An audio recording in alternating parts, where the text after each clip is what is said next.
Okay, guys, let's make dinner. Pay attention to the menu that I put up on Sunday. Today we're having poor man supper. If you don't know what poor man supper is here in the Central Appalachians, poor man supper is soup, beans, cornbread, and kraut. Why do we call it poor man supper? Because most poor men in the earlier years could afford to eat pinto beans. So pinto beans is what we call soup beans here. Y'all probably call them pintos or brown beans. We call them soup beans. Okay, I gotta grab my jar opener.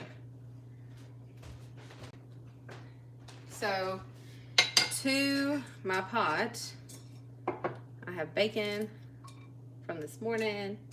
It's just gonna get torn up because soup beans require bacon, or you can use fatback. My mom uses fatback. I like the flavor of bacon, so that's what I'm using. I'm gonna open my jar and I love this lid lifter from 5E Farms. She does a great job making them. Okay, so we canned these beans I guess it's been about 2 months ago. We did it as a class in the Compound Club. And we showed you guys how we did it. So let me go put this jar in the thing. And I will not be discarding this lid because this lid is special and is worthy of being saved. Okay, so now we have this on. Got my kraut. This is homemade kraut. We did this as a class inside the Compound Club too. If you guys were there, it's time to get your kraut out. All right, next up, to go in our soup beans, we have the bacon. We're gonna add a pinch of salt. And I always add, and I promise this does not give a flavor of garlic, but I always add just a tiny bit of homegrown garlic powder. And I tell everybody this every time. If you want to know how to grind garlic powder at home, you just grow some garlic, or if you don't want to grow the garlic, you can buy the garlic. And you peel the garlic, slice the garlic, dry the garlic, put the garlic in a spice grinder and grind it till it's the consistency that you like. I like ours to be super fine. Let me grab a spoon. You can hear it's already heating up. Okay, so I'm gonna move this kettle back and I'm gonna move this kettle forward. Or not a kettle, but this skillet forward. So, to go with the soup beans, I already told you what we're gonna do is we're gonna have, hold on, cornbread, and I only need a small thing of cornbread today because it's just 3 of us today because Gray and Bree went out to dinner with their buddies. So, I gotta get some lard out. I'll be right back. We're gonna put a spoon of lard in this, and then I'm gonna make the cornbread batter, and I'll show you how we get that nice crust on our cornbread. Here in Central Appalachia, we do not make sweet cornbread. Sugar's for cakes, y'all.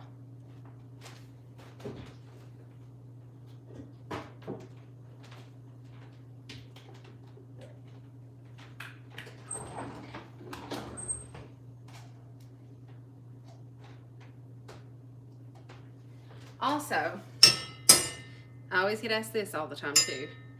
How do you get lard to be nice and white? Double filter it. Ours is not always nice and white.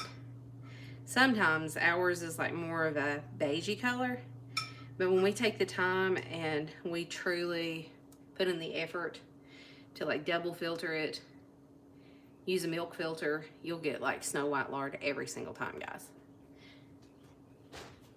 Let me grab an apron.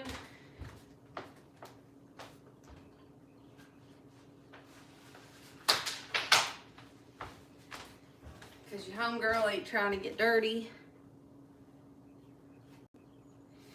All right.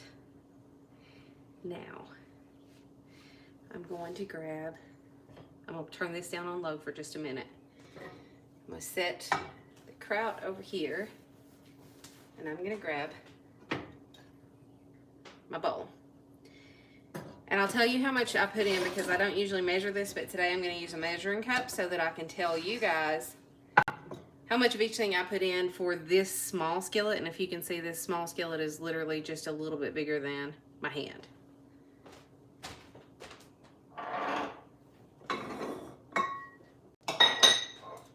So, self-rising flour, I'm doing about 3/4 of a cup.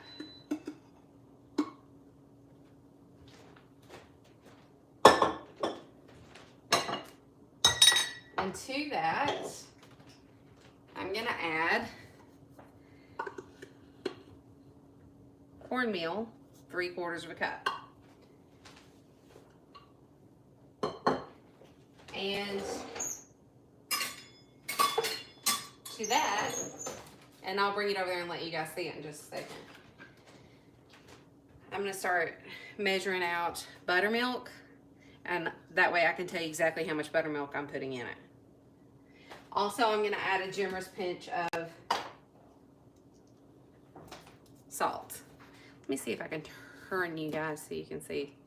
Yeah. So there, now you can see it. So buttermilk. I'm gonna start with 1 cup.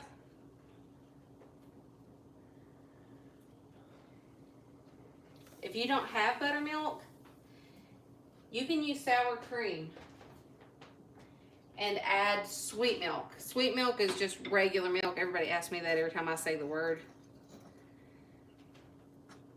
So that was 1 cup that I've put in already. That wasn't enough.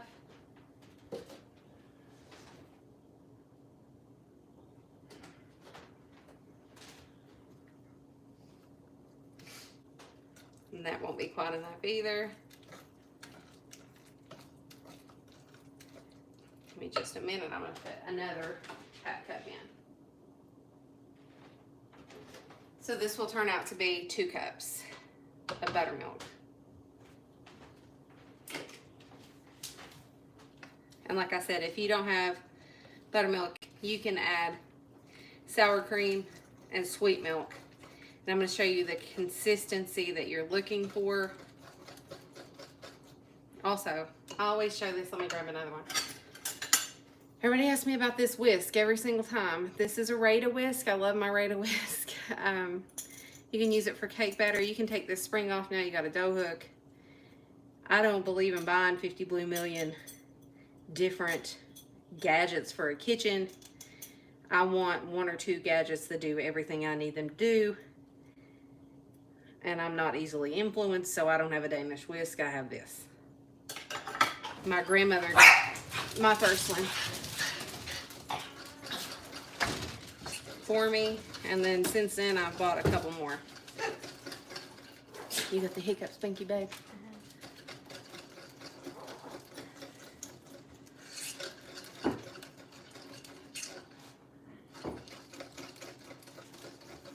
Okay. Now I'm going to show you guys the consistency of this batter. It's not too thick. Will you flip on the light switch, please?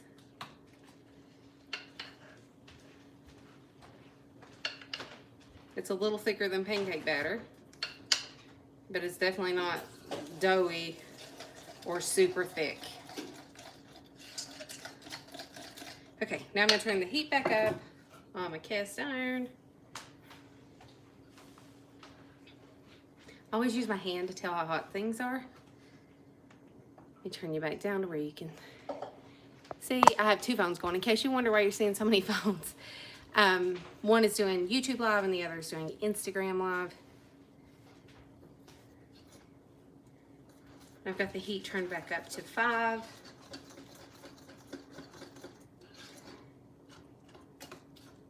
And I'm going to wait just a second.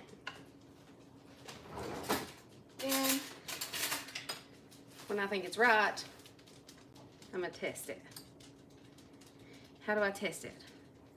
Just like that. Did you see that? That's what I'm looking for. This is how Appalachian cornbread is made.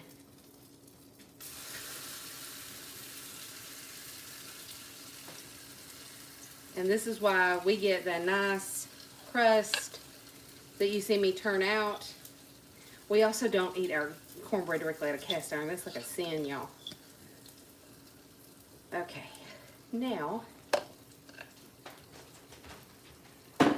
made my mess. I'm gonna grab this. It's going into the oven. This is coming back forward, and I'll be right back and we'll make another part of the meal.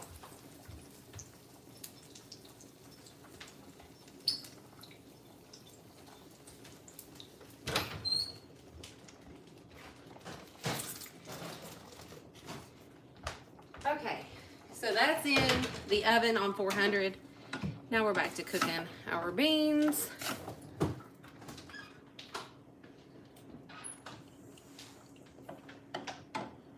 And I'm gonna grab a spoon, taste the beans. Perfect. Now, it's time for me to start thinking about my kraut. I'm gonna conserve this liquid, so the next time I have a couple tablespoons to add to my next jar of kraut, which we will not start until the signs get right. If you don't know what I'm saying about that, hit me up another time and I'll tell you all about it. All right. Now, over here, in another skillet, I got a little bit of bacon grease, warm, not hot. And I'll be over there to where you are in just a second.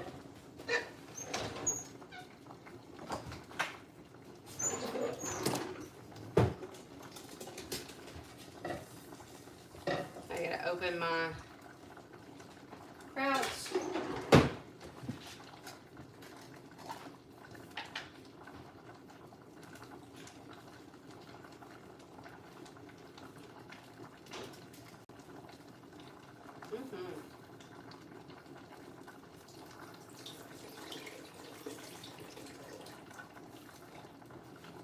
Okay, now turn my beans off, scoot my beans back, bacon grease in this one, and I just want to get it back barely warm. I'm not looking to overheat,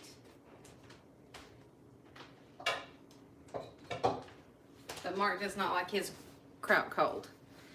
And I don't know who you are, I think you're Instagram, you're getting cleaned. Now you can see better. Let me clean YouTube too. There we go, everybody's clean now. Okay, I'm just gonna get it back warm. Not quite there. Got my kraut that I drained. So let's talk about kraut. People get all antsy about fermentation. Fermentation is as old as human history. This was the first and original form of preserving food. It isn't rocket surgery. You don't need to be afraid of it. The likelihood of you hurting yourself with fermentation is very, very low. So we ferment when the signs get right. We use a specific brine formula that's been passed down in the family for many, many years. We have taught this as a class several times, and most people have great success with it. Let me turn this back down. And I don't think I know of anybody who has failed at it using our formula. We don't put it in the refrigerator. It goes onto the pantry shelf. I got it a little too hot, guys. It goes on the pantry shelf, and it lives on the pantry shelf, and we are in no rush to eat it. Our kraut will sit on the shelf, you know, all winter. We make more as we want it. but we're not a slave to making kraut. You don't have to make kraut every 2 weeks. You can make kraut once every year if that's what you want to do with what we do. And then you set it on your shelf. You don't need to worry about it. It'll be fine. I have kraut that's a couple years old that we're still eating. And I know that goes against the grain of Google, so if you don't like that, you don't have to stick around.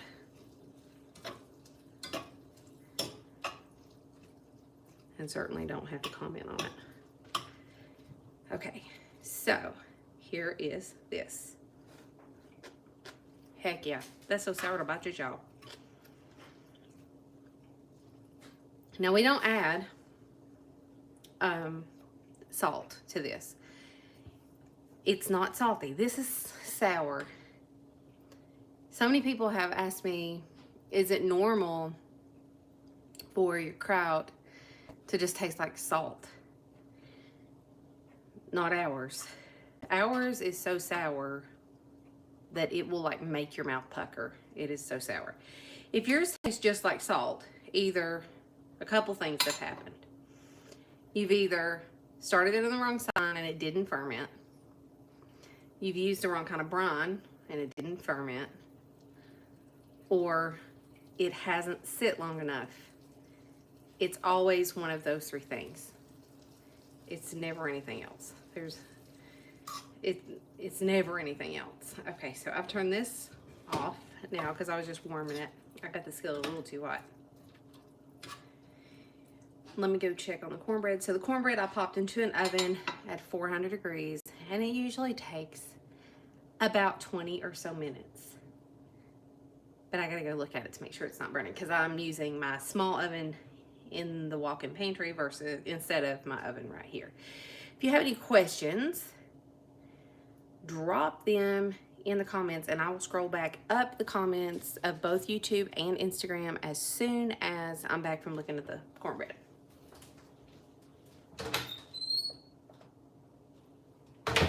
Cornbread is raising nicely. First I'll check YouTube comments and then I'll come over and check Instagram comments. Nobody on YouTube, so let's go back up in the Insta world.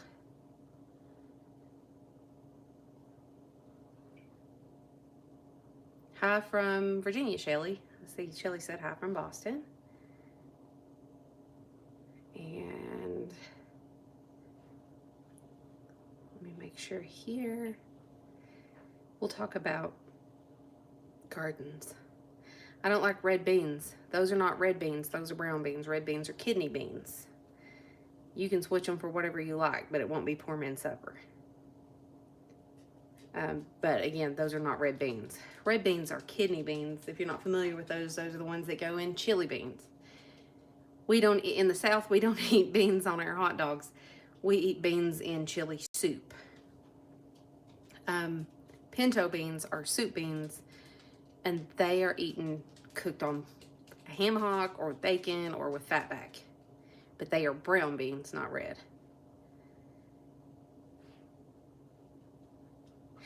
Susie was frying catfish yesterday and she did the same thing, holding her hand over to know how hot it was. If you can hold your hand like this, this is just warm. If when you put your hand here, you have to take it back immediately, that skillet's good and hot. That's about 400 degrees.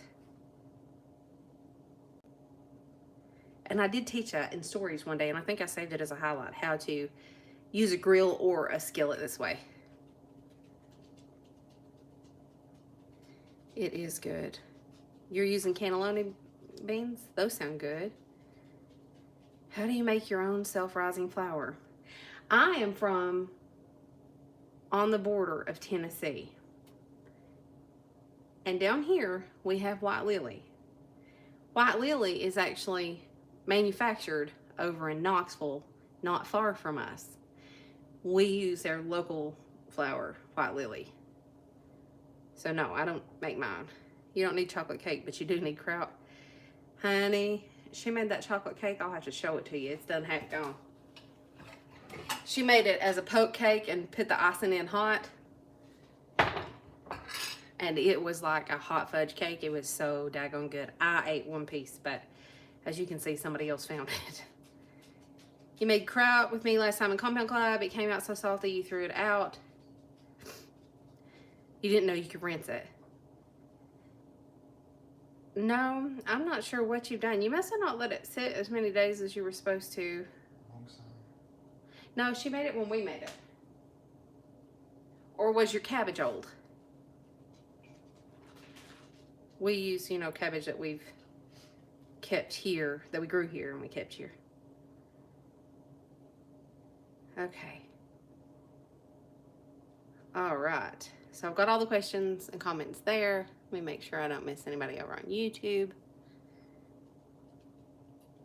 Whenever you're down visiting, you bring home all the white lily flowers. So Jennifer knows.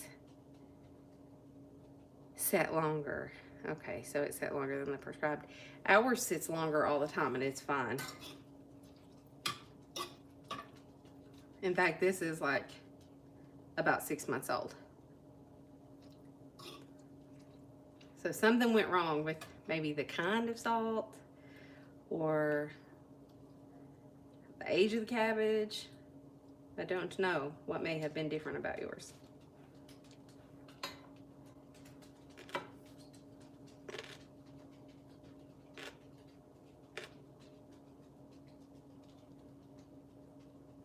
All right. So let's talk about tomatoes. Earlier I made a post about tomatoes and half the world lost their mind. There were a few people who were like, what about tobacco mosaic virus? If you grew your own tobacco, yes, that may be an issue. But since y'all are here asking about how to grow tomatoes, I'm sincerely doubting that most of you grew your own tobacco. So it shouldn't be a problem because you're using processed tobacco. The process of what happens when they're doing that to make snuff would take care of that as a risk factor. You put an egg in your cornbread? No, we don't do that here. I think some people probably do, but it's not necessary. That's just the tomatoes. So in the whole, we put a pinch of snuff, we put half of a banana, not just the peel, half a banana crushed with the peel and all into the hole. And we crush an egg and eggshell and all go into the hole as well. Then we plant it 2/3 deep for the height of the stem. And that creates a drought resistant tomato. Of course, you know, if you go 40 days without rain, there's no such thing as a tomato that's not gonna need water during that. So you're still gonna have to water if you have no rain for weeks and weeks and weeks and weeks. But it's more drought resistant than ones that you don't plant deep like that. Another good question that we got was, do you put that in pepper holes too, since peppers are also in the nightshade family? And the answer to that is no, because tomatoes and peppers are different, even though they're both in the nightshade family. So potatoes on the NPK scale need more of the PK and less of the N, so less nitrogen, more of the other. So you are going to put a few matches to get that in there with them. So when we make a pepper hole, we do put the banana, but we add some match, I don't know how, I guess everybody knows what matchsticks are, right? Do we have a book with our info? Yeah, well, not a book. We have a magazine that we print every single month, and it has information like this in it. And there's like, I think 2 years of archives, or getting close to 2 years of archives now in there. So you could dig through and find all that kind of information. We also have information about like all the things. See, we don't have to fill our garden. Most people go one of two ways. They're either conventional and they're loading down their garden with chemicals, or they're organic, and then organic goes a couple ways too. So organic, using tons of processed things from the store, or organic, using things that they do for themselves. So we go that way. We go things that we do for ourselves. So interplanting herbs, making our own fertilizers, doing things like knowing which herb, like for instance, I didn't realize until I was on Instagram that everybody thought you were supposed to put dill in with your tomato plants, but you're not. So if you put dill in with your tomato plants, you're literally drawing the pest right up to the tomato plants and the dill, instead of drawing the pest away from it. We don't have hornworms. We don't really have any pests.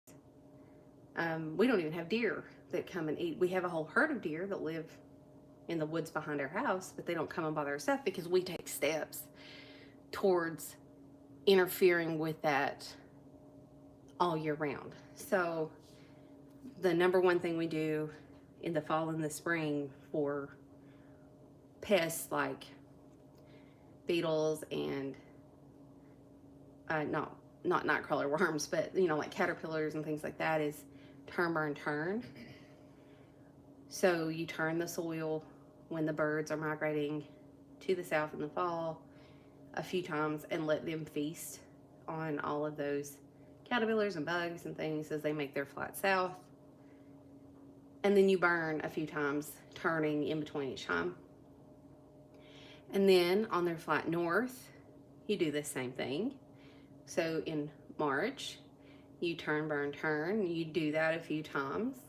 And any pests that have overwintered, like squash bugs. People were asking about squash bugs. Any pests that have overwintered are going to be killed by that, or by the bugs that are stopping by on the way north to eat them. And that works for several different types of pests. So turn, burn, turn is very important. Another thing we do is we grow tons and tons and tons of herbs. So I'm an herbalist, most of you know that. So we need all those herbs because not only do they keep the pests off our plants, but they also make medicine. So we grow literally bushels upon bushels of herbs every year. And we put certain ones can go in the ground with the garden, and other ones cannot go into the ground, like mint. If you plant mint in your garden, it will overtake the garden, and soon you will only be growing mint. So that's only ever done in a pot, and it's kept carefully trimmed so it doesn't bolt, go to seed, and spread those seeds in the garden. Oregano, thyme. There are lots of different herbs. In fact, this month we went over several herbs in the garden section of the e-magazine, and what we use them for and what we plant them around. Chives, garlic, all different sorts of things. But all of those steps that we take from beginning to end is why we don't have garden pests. I hear my little oven beeping. I'll be right back.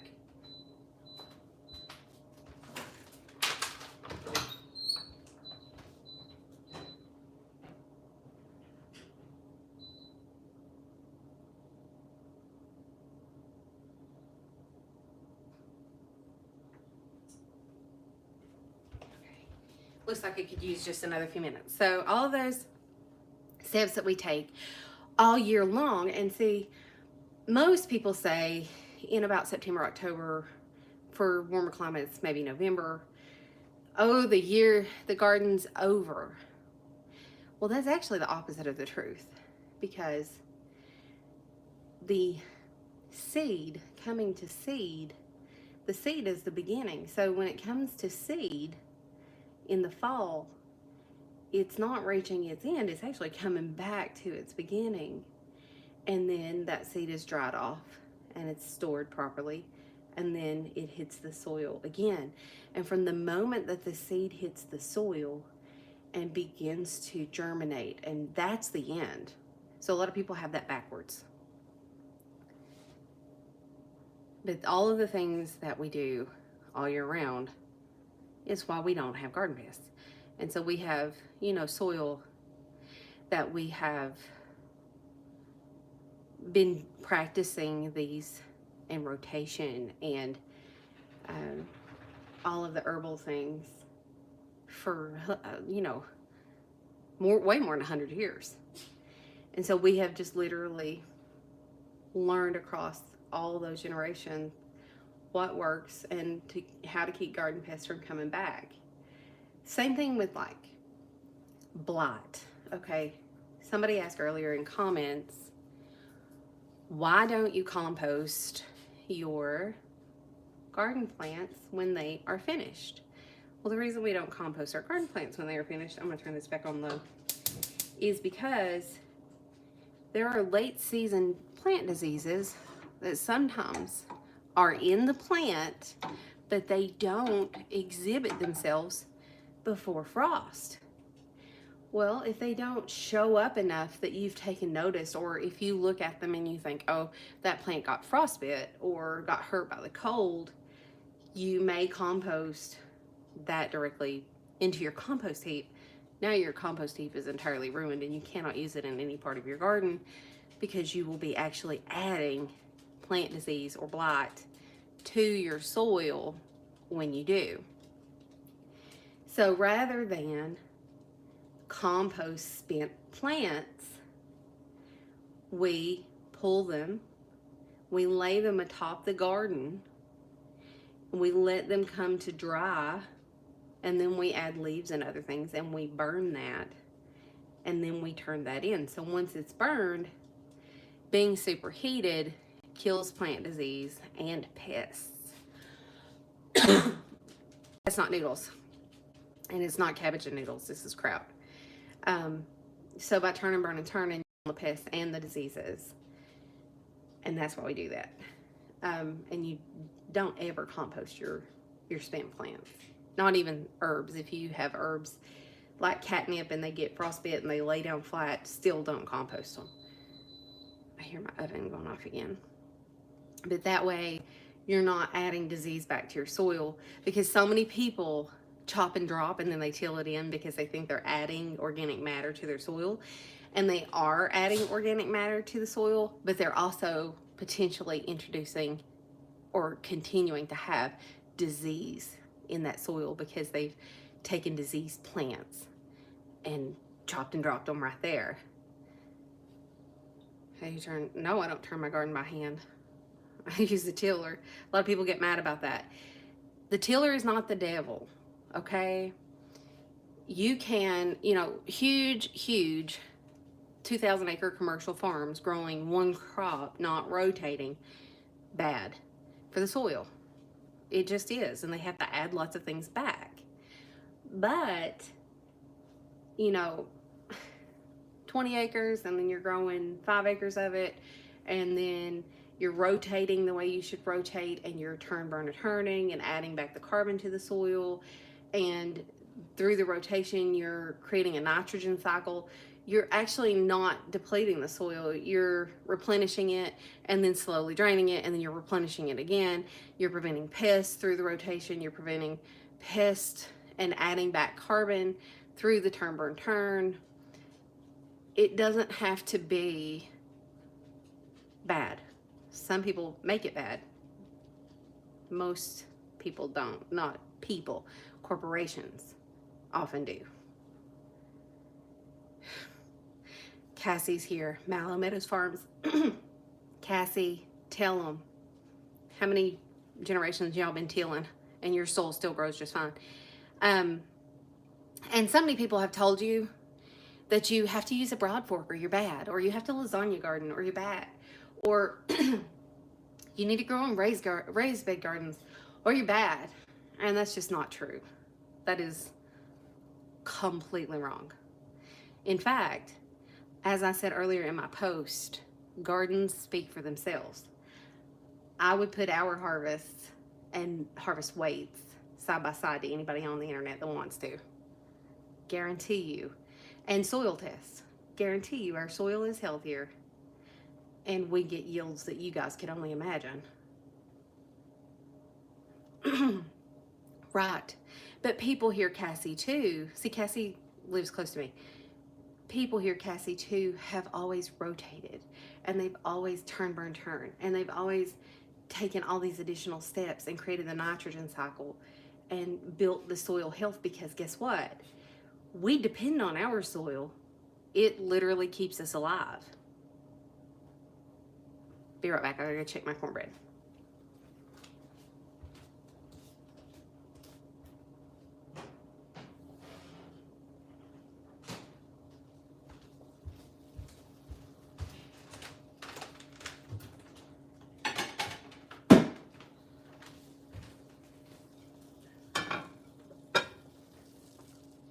Oh, let me loosen it.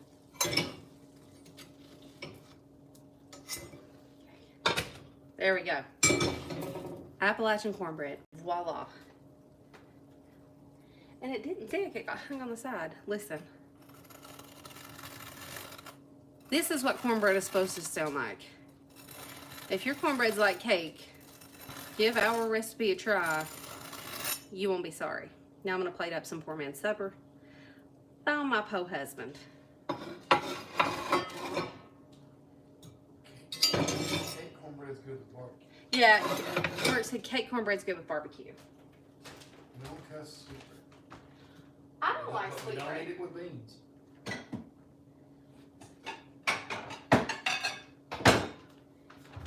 He said, don't be bad mouthing sweetbread. He likes it with barbecue. It's all right with barbecue, but it's cake. As long as we all in the clear on what it is you're getting, that's fine. But don't ever eat sweetbread with soup, beans, or chili. Eat this kind. Give me 1 second. I gotta get him a bowl of beans out.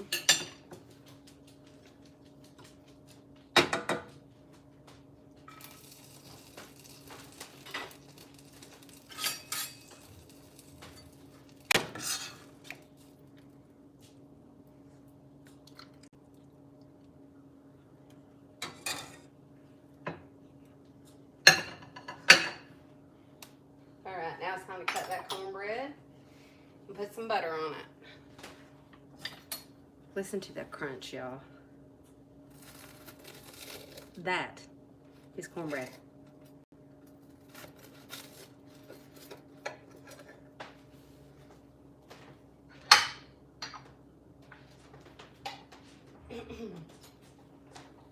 Get some butter.